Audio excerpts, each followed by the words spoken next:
The Tampa Bay Buccaneers got their big three back on Monday, so maybe now everyone could just take a deep breath, stop panicking, and enjoy another year of the Bucs being a Super Bowl contender.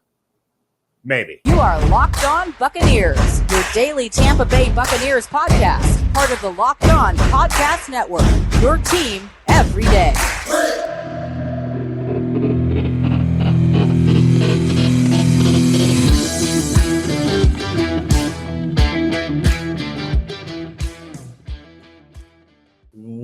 What's up, and welcome to the Locked On Bucs Podcast, part of the Locked On Podcast Network, your team every day. We are your daily podcast covering the Tampa Bay Buccaneers, free and available on all platforms, including YouTube. And we thank you for making us your first listen or view of the day. I am James Yarcho, joined by my fantastic co-host, Mr. David Harrison. You can check out all of his written work over on Sports Illustrated's BucsGameDay.com. Check out mine on SB Nation's BucsNation.com.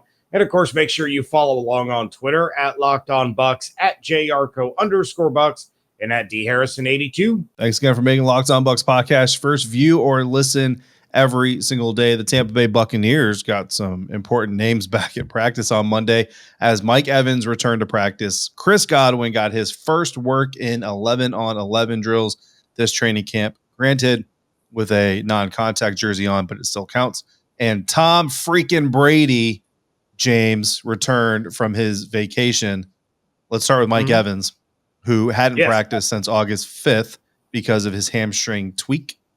James, do you think the Buccaneers were smart to take the safe route with Evans' injury and kind of shut him down for a couple weeks there? And the second part of the question, since he hasn't played a preseason game yet, do you think he should play in week 3 against the Indianapolis Colts, where you will be in attendance in the Lucas Oil Dome press box? Stadium, Lucas Oil Stadium press box. It is Lucas Oil Stadium. Gorgeous stadium. For anybody who has the opportunity to go, I highly recommend it. Yes, the Buccaneers took the right approach, bringing him along slowly. This is an annual thing with Mike Evans, right? At some point, we know Mike is going to tweak his hamstring.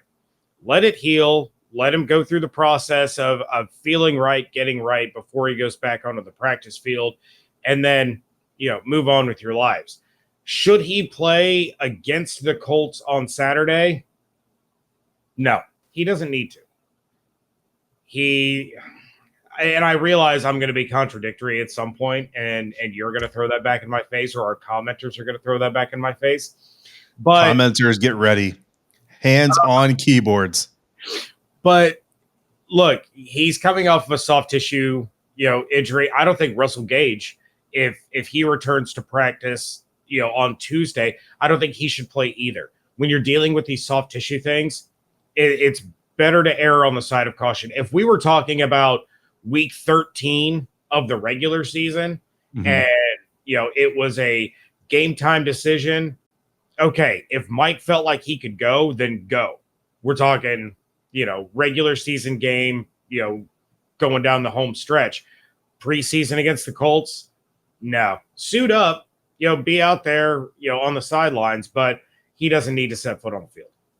Yeah, I mean, look, starting off with whether or not the Buccaneers made the smart decision, shutting him down and then bringing him back up. Because, again, he tweaked his hand. Like, he didn't injure his hand. Like, it wasn't like a Russell Gage situation where he pulls up in the middle of a route. Like, he basically was just like, oh, man, after practice, my hamstring hurt a little bit. And they're like, oh, shut it down.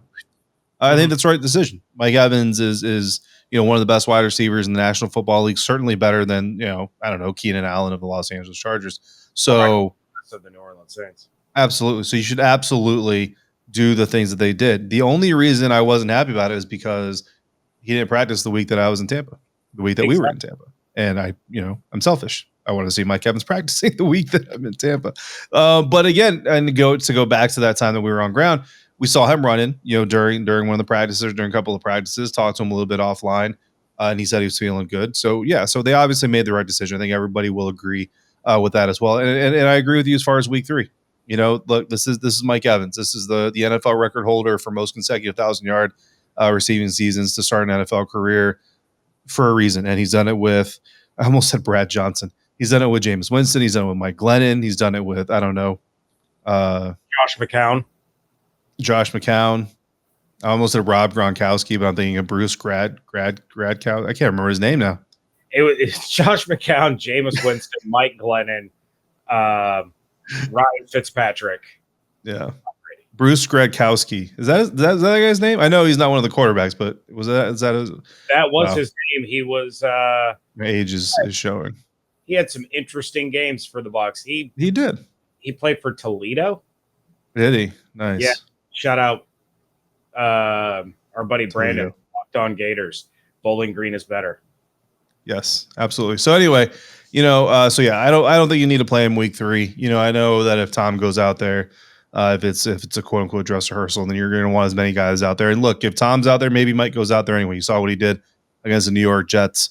But if they were to shut him down, I wouldn't hate him for it. If they do let him go out there and play, it's because Mike Evans and Tom Brady want to get out there and get some work together. On to Chris Godwin. James, I know that not all ACLs are created equal. Not all ACL injuries are created equal, but Washington, the other team that I cover, has 2 guys coming off of torn ACLs as well. Tight end Logan Thomas just on Monday got activated off of the PUP despite tearing his ACL a week prior to Chris Godwin. And Chase Young, the defensive end, injured his against these very Buccaneers a month prior to Chris Godwin and is not off the PUP. I almost said nowhere near, but honestly, I have no inside information on that medical process, so I can't say that. But I don't expect Chase Young to be back, honestly, maybe even before week 4 of the NFL season. How impressive is it with all those things in mind that Chris has not only gotten back on the field, didn't even have to start training camp on the PUP, and now he is competing in 11-on-11 drills with 3 weeks, really, before the start of the season. Oh, it's insanely impressive. And you're right. Not all ACLs are created equal, but the other big difference that I look at when you name Logan Thomas and you name Chase Young is not all bodies are created equal either, right? Logan Thomas, Chase Young, they got a little more mass to them. Their ACLs, their knees, their legs, they have to work a little bit harder than Chris Godwin's does because of, all the weight and strength that they support. I'm not saying Chris is a small dude or a weak dude, but let's face it, Logan Thomas is a massive human being, as is someone clip that and send it to James or to Chris. Yeah. But, what Chris Godwin has been able to do is nothing short of impressive. It's very much the Adrian Peterson timeline that just stunned everyone, right? He was kind of the first guy to come back so quickly and so effectively from tearing his ACL. And Cameron Brate spoke to the media after practice on Monday, and he had nothing but adulation for Chris Godwin and all the work that he's put in. And he said, quote, "Chris has been looking good for a while now. I had an opportunity to throw with him a couple of times, and he was just beginning his running route process. You couldn't possibly work harder than Chris did this offseason to kind of put himself in this spot where he has the chance to play at the beginning of the season. It's inspiring for us to see Chris out there knowing all the work he has put in just to get out there. It's awesome to see him catching balls, having him in the huddle. It's just a testament to his hard work," close quote. Levante David, who also spoke to the media, said something similar, and it was saying Chris was, after he tore his ACL, was working on the sideline to still try to get back in the game. So his recovery process started the day after that Saints game. He was already working on trying to be back next year. There was no waiting period. There was no nothing. He was already working his way back. So it's great to see him kind of gradually working his way up. He might play week 1. Doesn't have to. He absolutely doesn't have to play week 1 when you have, hopefully Russell Gage is back by then, but you have Mike Evans, you have Julio, you have Scotty, you have Cyril, who has been incredibly impressive. So there's no pressure. It's just the icing on the cake, the cherry on the sundae. Yeah, it's absolutely incredible that Chris has been able to get back onto the field as quickly as he has and look as good as he has. I mean, when we were there, again, he wasn't in the drills and he wasn't doing any contact stuff, but just watching him run his routes. I mean, we pointed out several routes where we're looking for that hesitation, or, is he nervous to put weight on that knee or anything like that? And he's not, and he's looking really, really good. So a big season potentially ahead for Chris Godwin, depending on when he gets on the field, whenever it is. Some good things are going to happen. So look, if you can get Chris Godwin in like the 4th round of your fantasy draft, you might want to take him, and just, make it through those first few weeks and make it to the tournament. That's what you need to do. That's what the Bucs need to do. In order to do that, James, they're going to need Tom Brady. So finally, moving to the quarterback, he's not singing in a goat costume. He's not getting divorced. And thankfully, nobody in his family apparently is ill, fingers crossed. Instead, Brady was doing what every 45-year-old man does this time of year. He was laying out on a beach with a supermodel. And we're going to give our thoughts on the whole saga here in a minute.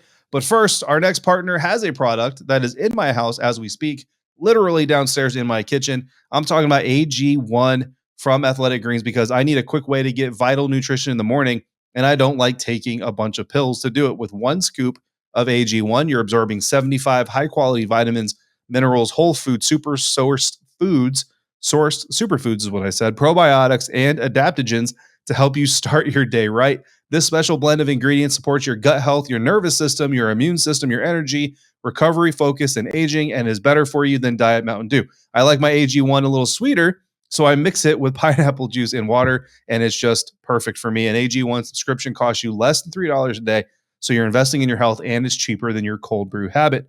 Right now, it's time to reclaim your health and arm your immune system with convenient daily nutrition. It's just 1 scoop in a glass of water, or a juice water mixture if you like that, and that's it. No need for a million different pills and supplements to look out for your health. To make it easy, Athletic Greens is going to give you a free 1-year supply of immune-supporting vitamin D and 5 free travel packs for your first purchase. All you have to do is visit athleticgreens.com/NFL Network. Again, that's athleticgreens.com/NFL Network to take ownership over your health and pick up the ultimate daily nutritional insurance. Thanks again for making the Locked On Bucs podcast first listener, first view every single day. It's fantasy draft week on the Locked On Podcast Network. However you play, experts from Locked On Fantasy Football and Locked On Dynasty Football will bring you daily positional top 10 lists to get you ready for the season. Find Locked On Fantasy Football and Locked On Dynasty Football on YouTube or wherever you get your podcasts. Some unfortunate news on the health front for the Buccaneers. But before we get to that, James, are we doing our Locked On Bucs Fantasy Football League this year? I don't know, David. Are we? Yes, we are. James Yarcho will be commissionering our Locked On Bucs Fantasy League. We meant to actually get this started like 2 weeks ago, and we keep forgetting because we're terrible, terrible people. But we are doing it. We've gotten several questions that are asking if we're doing it. And if you want to get involved, just DM the Locked On Bucs Twitter account with basically just tell us that you want in, or email us. James will drop that information at the end of the show as always, and let us know that you want in. We will put all of you enthusiastic participants into a mixer machine, and we will draft 11 of you who will compete along with our Locked On Bucs team, which will be run by myself. So James will be the commissioner. I will be the team runner for us. No way, shape, or form will that possibly go wrong, and will we get accused of collusion. But that is how we're going to do it. There will be a prize at the end. James Yarcho would like to say something. Well, we'll only take 10 entries, or 10. We'll only pick from 10 of the entries, because last year's winner will get an automatic entry. Yes. However, there's a problem with that.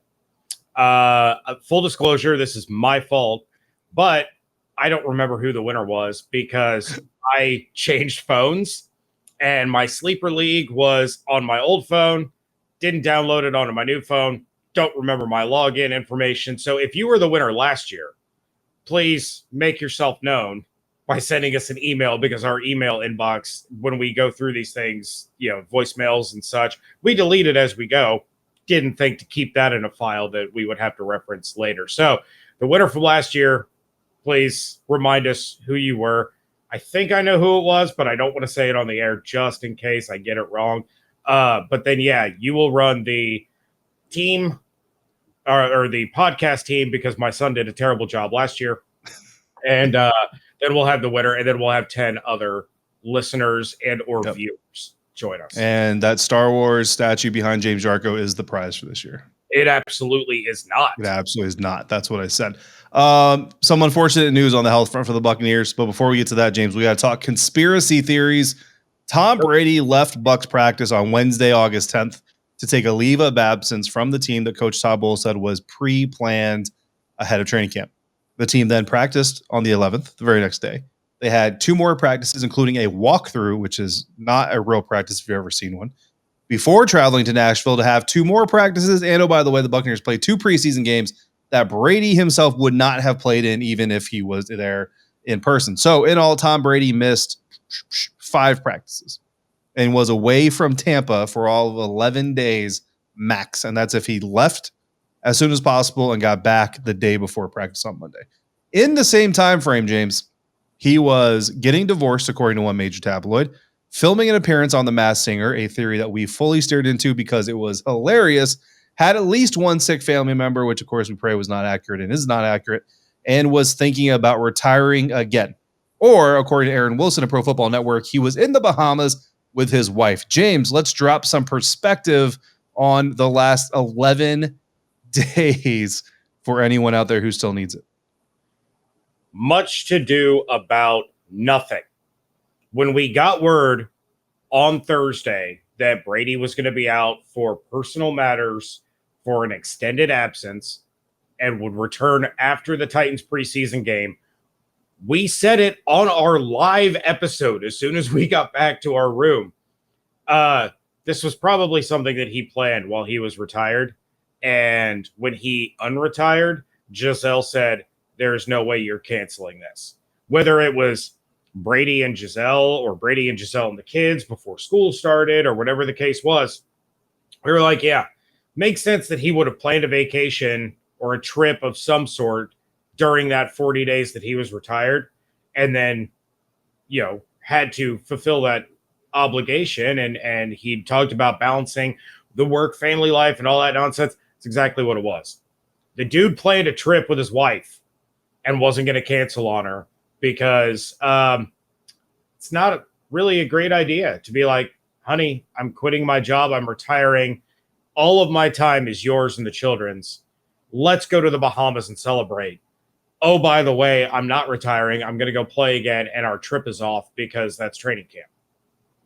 No, it was all silly. It was all ridiculous. But man, did we have fun with the Masked Singer speculation. That was a lot of. That would have been awesome. I'm still holding out hope that that is a thing. Maybe they filmed his remote in the Bahamas so that Zoom, as he is dressed like a Wolverine, he is singing "Livin' La Vida Loca" on a beach in the Bahamas. But there is more Tom Brady to talk about, as well as some bad news for the Bucs that we will get through in just a moment. But first, as you gear up for fall, you need the right people on your team to help your small business fire on all cylinders. LinkedIn Jobs is here to make it easier to find the people that you want to talk to faster and for free. Back in my chef days, I had a company reach out to me because of my LinkedIn profile and ask me to come in and interview for a job as a catering chef. Took me one interview. I got the job. They already liked what they see, but wanted to confirm some other things. And they saw me thanks to my profile on LinkedIn. You can create free job posts in minutes on LinkedIn Jobs to reach your network and be on the world's largest professional network of over 810 million people. Then add your job and the purple hashtag hiring frame to your LinkedIn profile to spread the word that you're hiring so your network can help you find the right people to hire. Simple tools like screening questions, making it easy to focus on candidates with just the right skills and experience so you can quickly prioritize who you'd like to interview and hire. It's why small businesses rate LinkedIn Jobs #1 in delivering quality hires versus the leading competitors. LinkedIn Jobs helps you find the candidates you want to talk to faster. Did you know that every week, nearly 40 million job seekers visit LinkedIn? Post your job for free at linkedin.com/lockedonnfl. That's linkedin.com/lockedonnfl, all one word, to post your job for free. Terms and conditions do apply. Wrapping things up here on the Locked On Bucs podcast, and we do have some bad news that we will talk about briefly in just a moment, but we need to get to this story so that we don't have to talk about it anymore, right? So over the weekend, there were things said on live broadcasts and confirmed after being said on said live broadcast. But we're going to start with the ending, and we're going to Tarantino it. We're going to go backwards. Jon Gruden is the reason that the Buccaneers have 2 Super Bowl titles. How is that possible? We're going to tell you. So Dana White was on this live stream that the Gronks were doing during a UFC fight. It was a la the Manning cast for Monday Night Football, right? You were watching the Gronks and their buddies sit around watching the fights and doing their own little side commentary. Dana White comes on and he tells the story about how he put together the deals, or helped put together the deals, to get Tom Brady and Rob Gronkowski to the Las Vegas Raiders back in 2020 when Tom was a free agent. Dana even said that Brady was even looking for houses, and then Jon Gruden blew up the deal. Like, decided he didn't want him anymore. Deal was dead. Brady goes to the Buccaneers. Now, I realize this has been mentioned a few times, but now you go back to Tom Brady's appearance on The Shop on HBO when Brady said, quote, there was a story in free agency, one of the teams, they were interested, and all of a sudden they weren't interested at the very end. That sounds like the Raiders. I was sitting there thinking, you're sticking with that, blankety blanker? Are you serious? When I look back, I'm like, there's no bleeping way I would have went to that team, but they said they didn't want me, and I know what that means. I know what that feels like, and I'm going to blank you up because of that. Then you go to the Bucs-Raiders game in 2020 when Tom Brady went 33 of 45 for 369 yards and 4 touchdowns. Yeah. Tom doesn't like being snubbed. I think the blankety blanker that Tom Brady couldn't believe that team was going with was Derek Carr. And you and I love Derek Carr, but there's a lot more that lines up with this than the theories that it was Ryan Tannehill or Ryan Fitzpatrick or Jimmy Garoppolo. Like Drew Brees. Yeah, it all kind of lines up, especially with Gruden being the one to blow up the deal, because Jon Gruden likes to do Jon Gruden things. You know why Jon Gruden blew up the deal? Because he loves the Buccaneers. Because the Patriots wanted Darren Waller. Oh, for Gronk? Yeah. I mean, that's not a report. That's just my pure speculation. I'm guessing the Patriots wanted Darren Waller to get Gronk out of New England, and that's why Gruden balked at the deal, because he doesn't want to give up a young, up-and-coming superstar tight end that's going to have a decade plus potentially of potential for a 1 or maybe 2 year rental. That's my guess. I don't actually know. It's insane, but thank you, Chucky, for not 1 but 2 Super Bowl championships in Tampa. It was an amazing story. I love everything about it. And you know what? Every time someone says that couldn't happen, I'm just going to tell that story. I'm just be like, yeah, remember Brady and Gronk going to Las Vegas? This could happen as well. Also, the show Ballers was written by an NFL player. Rashard Mendenhall, former Illinois and Pittsburgh Steelers running back, was a writer, if not the principal writer of Ballers. So again, the stuff happens, guys. Like, this is as insane as it is to actually see or be heard in the light of day. Like, it's crazy. And not only did Gronk confirm it, Gronk is the reason the story got told. Dana White was like, I was never going to tell that story. And then Gronk's like, tell the story, bro. It was amazing. So yeah, I'm really happy that it happened. I was very happy to see it. Very happy to write it for Sports Illustrated. Like, I don't know. 15-year-old me somewhere is just in amazement of what has happened in the last 48 hours. But part of that last 48 hours is bad news, David. yeah. We would be remiss if we did not mention on this show, because we had speculated on our Saturday live show after the Bucs-Titans game that hopefully the injury looked worse than it actually was for Aaron Stinney. That is not the case. Aaron Stinney was placed on season-ending injured reserve after it was determined that he tore both his ACL and MCL. In addition to that, Cam Gill, who a lot of people thought could return following his Lisfranc injury, also placed on season-ending injured reserve. So now the Buccaneers, we still don't know how long Ryan Jensen is out. And, David, I talked on our last episode about how Luke Gedeke was my dud, and I was less than impressed with him. Stinney was going to be the starter at left guard. I firmly believe that. Now that's out the window. And according to Pewter Report's Scott Reynolds, he believes Nick Leverett is going to be the week 1 starter over Luke Gedeke at that guard spot. So if you're the Bucs, David, are you going out to at least get some depth on this team? Because the interior of this line is getting more and more thin.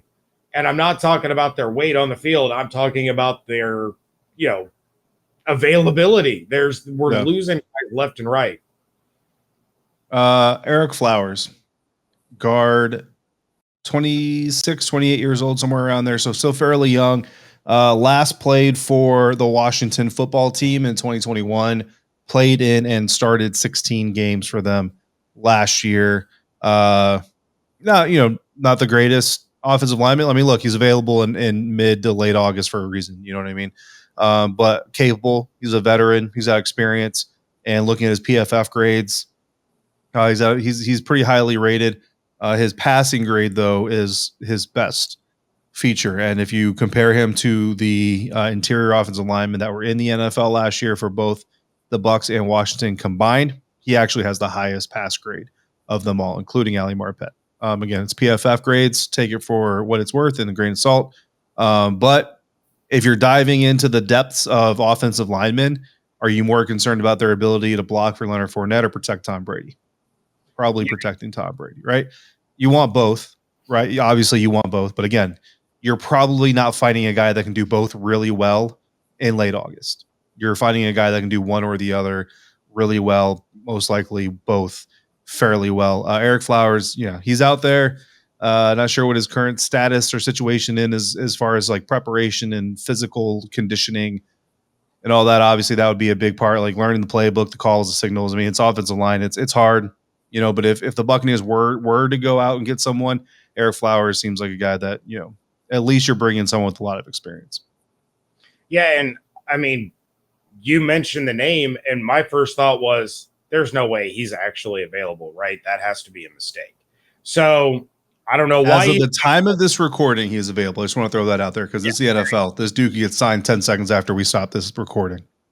I don't know why he's available, but that's certainly somebody that would make a lot of sense for them to bring in. And look, he doesn't have to be the week 1 starter, but if you bring him in, he's got a week and a half, almost 2 weeks to start to learn this offense. And I don't know, as of right now, August 22nd, I would trust him to keep Tom Brady upright more than I would trust Luke Gedeke or Nick Leverett at this moment in time. Nothing against those guys, but like you said, his pass protection is fantastic, and I think he would gel with the offensive line. Maybe I'm wrong. Maybe Gedeke just had an off night, but when it comes to Tom Brady being the one behind you, you can't have an off night and get the man, killed multiple times. So with that, David, we are going to get out of here. I will be back tomorrow with Evan Klosky. I'm sure he has plenty of thoughts on the loss to the Titans, and we will talk about what we hope to see in the final preseason game against the Indianapolis Colts coming up on Saturday. We want to thank you for making Locked On Bucs your first listen or view of the day. Now make Locked On Fantasy Football your second listen. Find the intellectual fantasy expert Vinny Iyer, who brings over 20 years of NFL expertise and a unique angle to give you the moves that no one else has. Get ready for your fantasy draft with Locked On Fantasy Football. Again, if you want to be entered in to join our draft, send in your submissions to lockedonbucspodcast@gmail.com. Also, winner from last year, reach out to us, please. Again, I'm sorry. This is on me. Don't blame David. It's totally on James.